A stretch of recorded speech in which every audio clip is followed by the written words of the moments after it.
If you live in the Villages, Florida, you've seen the crazy driving in our roundabouts. I finally decided to take a look at a dash cam to catch it all on camera. I think I found a winner. Let's unbox and review it and see if it's up to the challenge.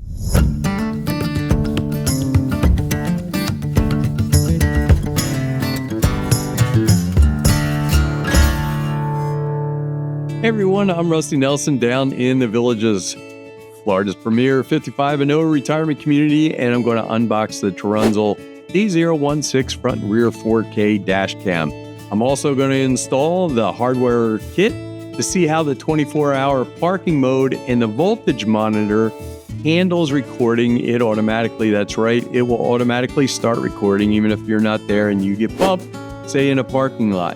Then I'll provide some helpful installation links in the description because I'm not going to get into it detailed because, well, it's different for all cars. But the real test is going to come at the end when I try to trigger the parking mode with kind of like a bump on my own, and then we'll drive around for a second and see how the footage comes out. Thanks a lot for subscribing and liking. I really appreciate it. It helps the channel out. Let's go ahead and get into it. I did some research. And I came up with this unit, Terunsoul, it's a D016, and it is a 4K front and back dash cam. And the way I'm going to set it up, it also has a park mode so that if the car's jarred, the camera will come on and you can tell that, the camera comes on. So I'll explain a bunch of this really quick, what comes with the basic part. But this is the camera. A little bit larger than a GoPro. You can see my 2-3 fingers right there. And on the back, just kind of like a GoPro, it has a screen on the back. There's a lens on the front. There's the hookups on top. And it comes with 128 gig SD card. To attach it to the window, it comes with this mount. And it may look a little strange because it has this on the back of it. But what this is a GPS antenna. So you can see there's some connections right in there. And it actually connects like this. This is twisted up like that. And that sucks it onto the window and it hangs down like that. So that's those parts. Now, normally, to connect that camera, they give you this. And this runs into your cigarette lighter because your cigarette lighter is an accessory. It's turned on and off when you turn the ignition on, but I bought an extra part. I'll explain that here in a bit. This is the rear camera. Yes, you actually have to connect this with a long cord. I don't think it's going to be that hard. I think it's actually going to be kind of easy. I'll explain to you what I did as I go along, and it connects into this camera right here. It has some sticky goop on the back, and they give you a piece of film to put between your window. I think the film can peel off pretty easy, and the stickiness of this. But anyway, that's the camera for the rear. Now, I don't think there's too much to explain about this, except that it does have an impact trigger on it, so that if you do impact something, the way I understand it, is that it will actually turn itself, it'll make sure that it locks that recording down, because what happens is when you fill this card up, it'll actually delete the way prior recording. So it's constantly recording until it fills itself up. There's a bunch of settings that you can set up, and you do it through an app. And the app, well, let me see if I can open it up for you. This is it.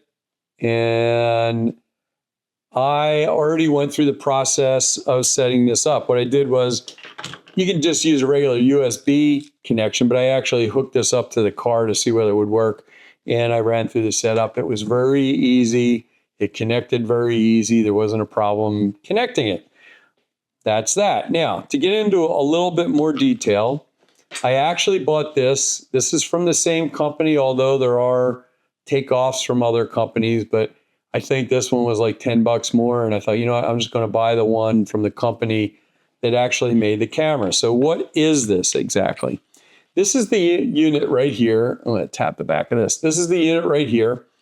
And this basically will do a few functions. One, if the battery in your car, because this has to leave it on while you're not there, if the battery in the car starts to go down, so if like you leave your car at the airport forever and it starts to go down, you can set this so that it'll automatically turn this unit off, and you can set it for different settings like 11.8 or 12 or 12.2, whatever. So when the battery, your car's battery gets down to that level.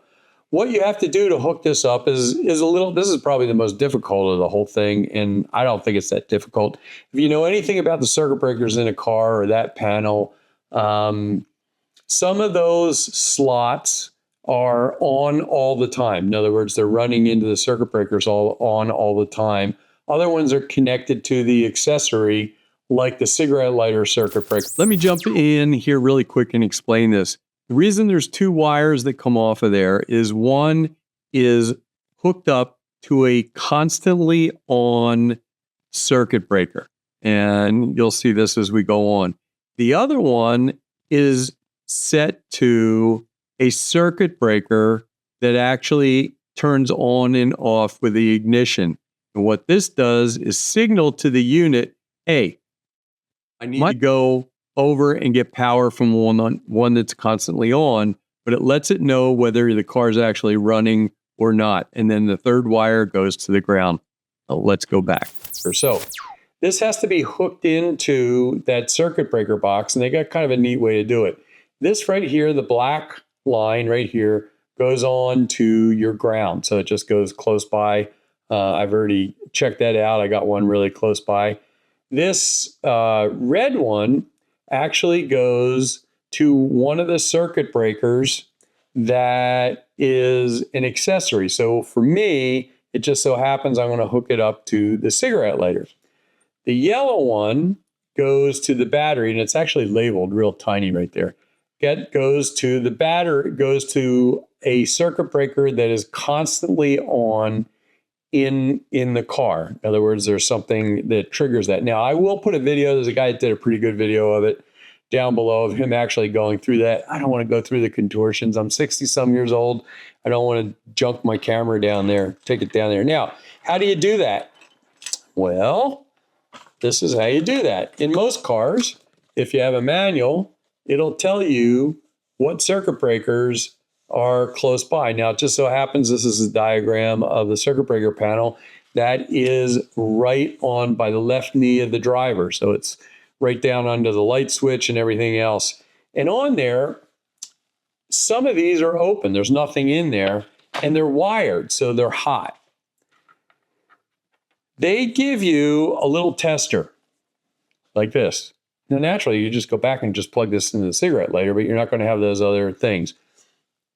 They give you this. This comes with it.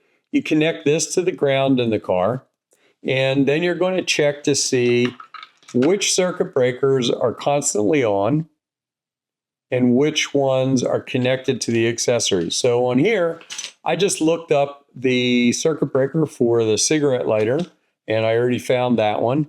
And then it just so happens in my car, it's a 2019 Equinox, there's a whole line of open circuit breakers that I can just plug into, plug one of these into. Now, here's the thing really quick. If you can't find an open one or it doesn't fit correctly, this actually goes in and holds the circuit breaker for this unit right here. And then you take the circuit breaker that you pulled out to put this in, and you put it in there. And it's pretty much that simple. Like I said, I'll put a video down below that will show you actually how to do that. Here's the concept of this, and you'll see this a little later when I'm back in the car. If you cannot find a spot where there's an open circuit breaker, they include these, I'll call it a jumper, these little jumpers so that you can actually combine the circuit breaker that's already in there with the circuit breaker that is used for this Hardwire kit. And I'll show you this a little bit when we get into the car.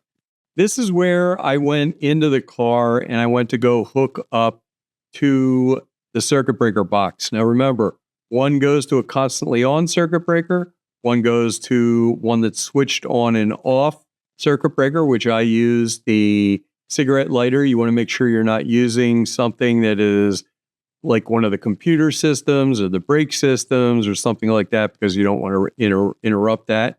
And so just take a look at this, and I'll maybe see you on the other side of this. This is the underneath of my car. This is where my fuse box is. I'm going to show you really quick what I was talking about. You can see the cord is just connected to a piece of metal up top. This right here is, when I looked it up, this is the fuse for my cigarette lighter. And this right here is where I'm going to put this in. Now, as you can see, this lit up, so we know that it's constantly on.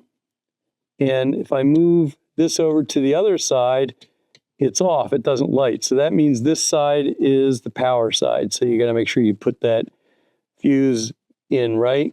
If you couldn't do it, you would, if there was none that were lit, you could sit there and pull this. So you can tell this one's on right here. You can test the fuse just by going like this, right? So you would pull this with this little thing to see what size they give it to you, that little fuse puller. And that's it. So you pull your fuse out and you match it up to this, and that's the one you use to go in there. Whew. That's it. Enough of that. I'm out in my car. I jumped out to my car, and I want to show you. This is the tool that they give you to help you install the wires in your car. And I'm going to show you my install here. This is what it looks like. There's a wire that comes out to run back to the back camera. That's this one.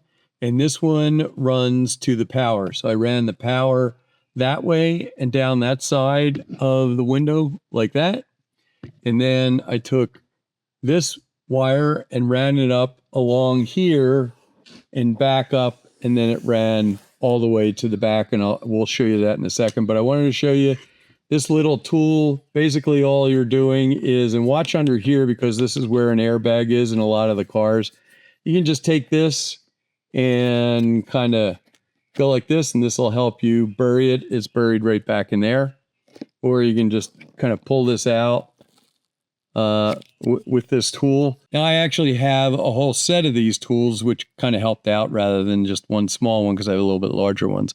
But that's it. That's all it takes. And it couldn't have taken me much more than a minute or two to run that to the back of the car. But I think the trick is to find a place where, because I've got all this cable left over, right? And I think the trick is before you start, I started down at that end so that you know where you're going to bury all the extra cable. And I think this is right where I'm going to do it. Just drop it down into this part right here.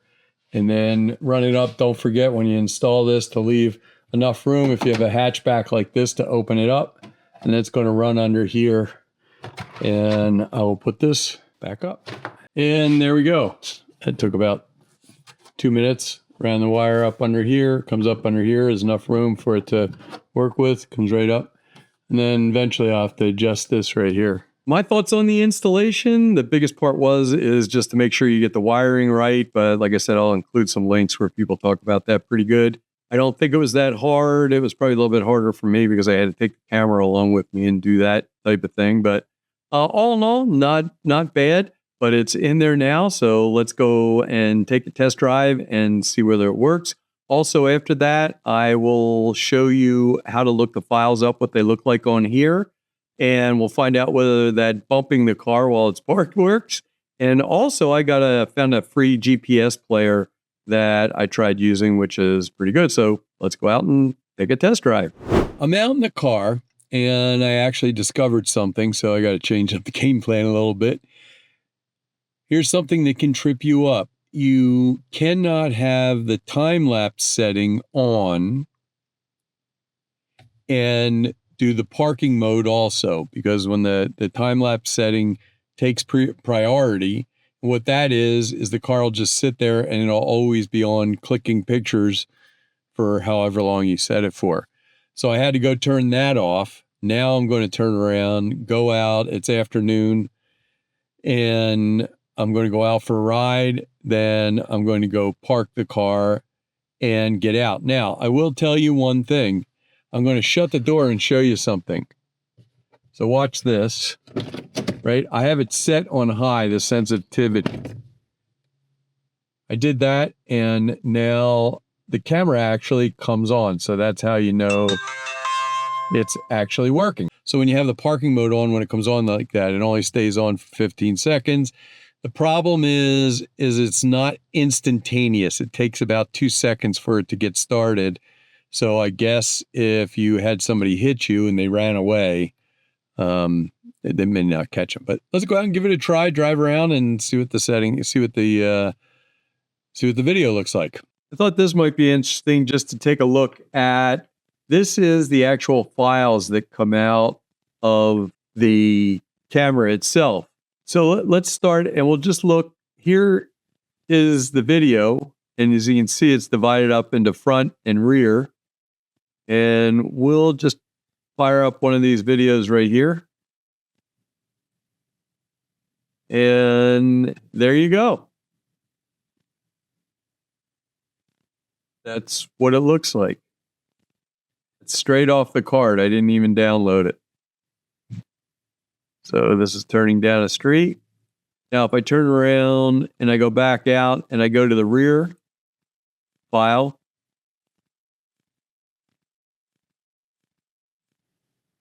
that's what it looks like. Now, we're looking kind of right into the sun, but the reason it's tinted is because I have a tinted window. So that's it. That is looking out the rear window. I said I was going to do the parking thing, and there's each folder. Here's an event. We won't have any events simply because nothing happened to the car. There was no banging or anything, but I did bang on the window. And this is the file that started up immediately after I banged on the window. And I'll show this from outside in a second. So that was it. It came on as soon as I hit the window, about a second afterwards. That's me walking around in front of it. And that plays out for 15 seconds unless something else happens. Now, I'm assuming that it figures it's going to catch whatever it needs to catch if you get bumped into in the parking lot. You know, that's about it. That's about all there is to this. I'm not sure what else I can elaborate on. My overall opinion of it right now is the fact that it's seems to work really well. The pictures look good. I like the idea that it comes on when I get jarred. I also like that if I get hit, it puts it into the event pile and it locks in those videos and won't erase them. And yeah, I'll put the links to it down below if you want to order it on Amazon. I do get just a little off of it, but it doesn't cost you anymore. I swear to God, it does not cost you anymore. They just give a little bit to the channel to kind of help me along. So that's about it. I'm going to keep it. I like it. And here's, I'll just show you the Amazon pages really quick. Right here, here's the actual camera. And then here is the extra cables in the unit that I installed afterwards. Anyway, that's it. Thanks a lot for joining me. And please subscribe and like. It helps the channel out so much. If you like this kind of stuff, I'll do more of them. Let me know down in the comments. And actually, if you're outside the villages, let me know where you are. It'd be kind of cool to see if anybody else is watching outside the villages. Anyway, I'll either see you back here on YouTube or I'll see you down in the villages. You have a wonderful day.